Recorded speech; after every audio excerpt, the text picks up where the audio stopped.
नमस्कार दोस्तों, stock movers में आपका स्वागत है। दोस्तों, आप हमारे चैनल पे नए हैं तो हमारे चैनल को सब्सक्राइब एंड बेल आइकन को हिट जरूर कर लें। आज हम बात करेंगे एचडीएफसी बैंक के बारे में। इस बैंक की अगर मैं बात करूं दोस्तों, तो आज के दिन आप कह सकते हैं कि 4% जो है कंपनी मतलब की गिरावट देखने को मिली।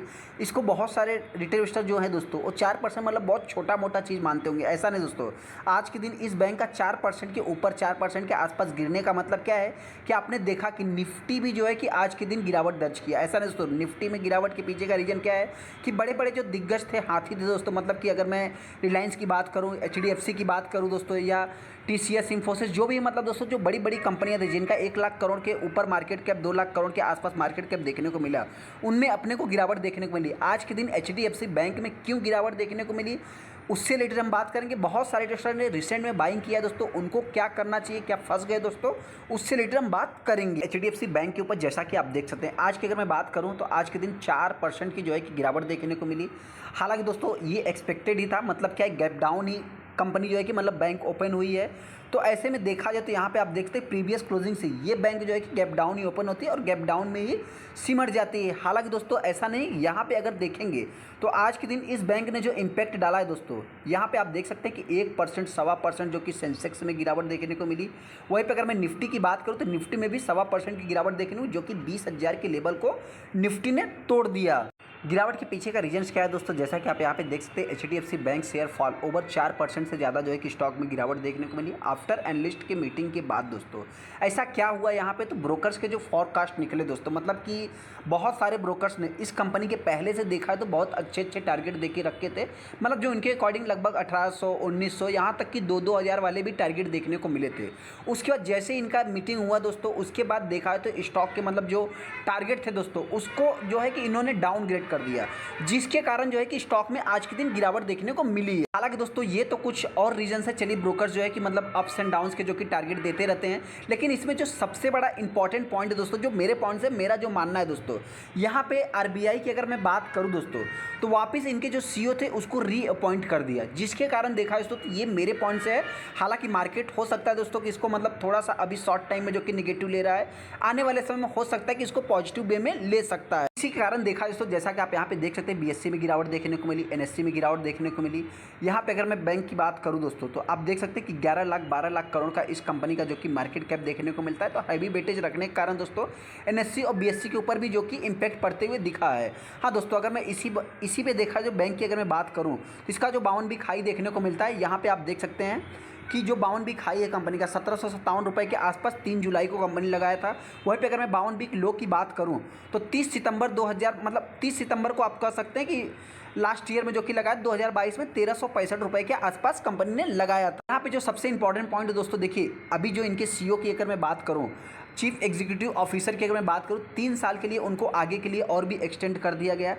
जैसा कि अगर आप बैंक के परफॉर्मेंस को देखेंगे दोस्तों 5 साल में, तो 5 साल में कुछ भी इतना खास जो है कि रिटर्न बना के दिया नहीं। मतलब क्या है दोस्तों, ये बहुत ही स्लो चलने वाला आप इस बैंक को, मतलब कि अगर इसमें किसी ने पैसा डाल दिया ना, तो एक दिन ऊब करके जो है कि मतलब वो सेल करके चले जाते हैं। जैसा कि आपने आज के दिन देखा 4% की जो कि गिरावट देखने को मिली। 4% कुछ लोगों के लिए हो सकता है कि कुछ कम दिखे, लेकिन दोस्तों आपसे बताना चाहते हैं कि निफ्टी 50 वाली स्टॉक, हैवी वेटेज रखने वाली स्टॉक दोस्तों, और देखा जाए तो इसमें 4% गिरावट होने का मतलब क्या है कि मतलब हर समय 4% 5% गिरावट नहीं, 4% भी बहुत ज़्यादा इसके लिए हो जाता है। देखिए दोस्तों, बहुत सारे छोटे बड़े न्यूज़ को इकट्ठा करके फिर जाके मतलब क्या है किसी भी बात का डिसीजन निकलता है। ऐसे में अगर मैं बात करूं, जो एनालिस्ट का आज के दिन मीटिंग हुआ है दोस्तों, इसमें अगर मैं एचडीएफसी बैंक और एचडीएफसी की बात करूं, जो हाउसिंग लोन वाली दोस्तों इसमें जो मर्ज हुए हैं, इनकी अगर हम नेट इंटरेस्ट मार्जिन की अगर मैं बात करूँ तो इसमें जो एनालिस्ट है दोस्तों, उनको जो है कि मतलब गिरावट की संभावना है, मतलब जो कि वेड आप कह सकते हैं कि मतलब कुछ खराब आने की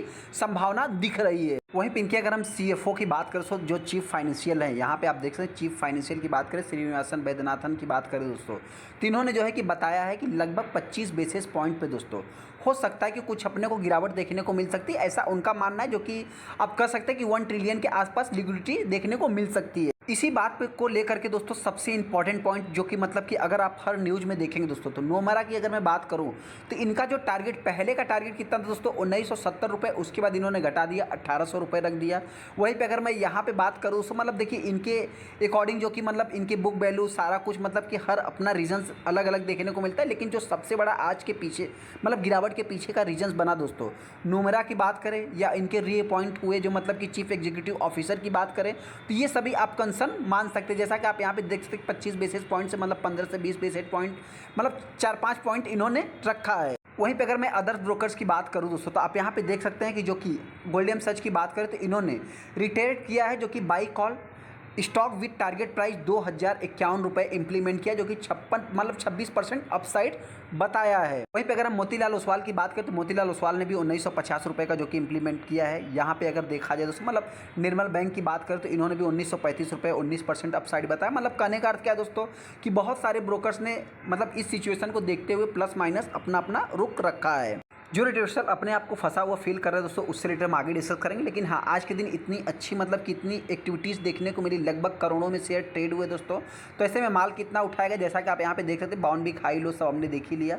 यहाँ पे अगर मैं बैंक की बात करूँ दोस्तों, सबसे इंपॉर्टेंट पॉइंट देखिए, नो ब्लॉक डील आपको देखने को मिलेगा। 5 crore 30 lakh total share trade हुए, जिसमें 63% माल डिलीवरी में उठाया। जो रिटेलर दोस्तों सोच रहे हैं कि हम फंस गए या मतलब जिन्होंने टॉप पे बाइंग किया, दोस्तों इंपॉर्टेंट पॉइंट यही है कि गिरावट में अगर आप बाइंग नहीं करेंगे तो दोस्तों आपसे बता देते हैं कि मतलब जो बड़े बड़े इन्वेस्टर डीआईज एफआईज, मतलब हमने क्या बताया दोस्तों कि एक ही ब्रोकर्स ऐसा है कि जिन्होंने इसका डाउन ट्रेड रखा, मतलब डाउन अपग्रेड किया, और बहुत सारे ब्रोकर्स ऐसे देखने को मिले जिसका अपग्रेड रखा। मतलब क्या है दोस्तों कि आने वाले समय में ये जो है कि लेफ्ट साइड राइट ऊपर करके ही जाने वाला है। अभी इंपॉर्टेंट पॉइंट क्या है दोस्तों, देखिए सबसे इंपॉर्टेंट पॉइंट यही है कि अगर आप 5 साल के परफॉर्मेंस को देखेंगे तो बैंक की अगर मैं परफॉर्मेंस की बात करूं तो 3 साल में ही देखेंगे दोस्तों, तो लगभग कंपनी ने पैसे को डबल तो किया है। ऐसा नहीं कि कंपनी ने पैसे को डबल नहीं किया।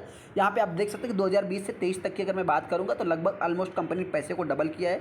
30 पॉइंट से देखा जाए तो जो रिटेलर मतलब क्या है कि बहुत फास्ट रिटर्न चाहिए उनको, तो 5 साल 3 साल में अगर आपको डबल का एक्सपेक्टेशन लेके चल रहे हैं तो चाहे तो इस बैंक में आप निवेश कर सकते हैं, आप चाहे तो लॉन्ग टाइम के लिए होल्ड करके चल सकते हैं। जो रिटेलर सोच रहे हैं कि हम फंस गए दोस्तों, ऐसा कुछ भी नहीं। इंपॉर्टेंट पॉइंट यही है दोस्तों कि अभी बहुत दिनों तक ये कंपनी जो है मतलब आप कह सकते हैं कि एक प्रकार से अगर मैं बात करूं तो 2021 से ये कंपनी मतलब आप कह सकते हैं कि एक प्रकार से उसी साइड बेस पैटर्न में चल रही है। और अभी भी दोस्तों मतलब क्या सारे इन्वेस्टर ने इस कंपनी को अभी तक बाइंग नहीं किया दोस्तों। तो मेरे पॉइंट से देखिए, सेफ रिटर्न, सुरक्षित रिटर्न के लिए अगर आपको किसी भी बैंक में या किसी भी स्टॉक में दोस्तों निवेश करना है तो मेरे पॉइंट से फर्स्ट प्रेफर आप चाहे तो जो है कि मतलब HDFC बैंक को दे सकते हैं। हालांकि दोस्तों मैंने आपको एग्जाम्पल भी दे दिया कि जैसे ही गिरावट होगी बैंक में जो है कि मतलब बड़े बड़े DIs FIs जो है कि बाइंग कर लेते हैं। तो देखिए नेगेटिव न्यूज एक आई और 63% माल डिलीवरी में उठाया गया। मतलब कहने का अर्थ क्या है दोस्तों, नॉर्मल ट्रेडर्स सेल करके चले जाते हैं, एक साल में अगर देखेंगे तो 3%। मतलब क्या ये बैंक एक साइड बेस पैटर्न में चल रही है। तो जिनके पास पुरानी होल्डिंग्स है आप चाहे तो लॉन्ग टाइम के लिए होल्ड करके चल सकते हैं। जो ट्रेडर्स सोच रहे हैं कि हम फंस गए दोस्तों, ऐसा कुछ भी नहीं है। हाँ, आने वाले समय ये बैंक हो सकता है कि मेरे पॉइंट से दोस्तों जल्द से जल्द अगर मैं बात करूँ तो इस समय देखा जाए तो मेरे पॉइंट से देखिए क्या हुआ कि अभी mid cap small cap type की कंपनियां जब भाग रही थी दोस्तों, उसमें अपने को कम गिरावट देखने को मिली आज के दिन। और यही 2-3 बैंक दोस्तों, मतलब 2-3 कंपनी की बात करूँ जो लार्ज कैप कंपनियां थी दोस्तों, उनमें गिरावट देखने को मिली। निफ्टी भी गिर गया। मतलब कहने का अर्थ क्या दोस्तों, जब ये चलना चालू करेंगे तो निफ्टी एक नया हाई लगाएगा। तो इस पॉइंट से देखा जाए जो टेस्टर इस कंपनी को बाइंग करेंगे तो गिरावट होती है तो ये कंपनी हो सकता है 1500 के आसपास। वहीं पर अगर मैं तेजी की बात करूँ तो ये बैंक हो सकता है कि 2000 के लेवल को भी टच कर सकती है। चलिए दोस्तों, वीडियो अच्छा लगा, वीडियो को लाइक कर दे, चैनल को सब्सक्राइब कर ले। थैंक यू दोस्तों।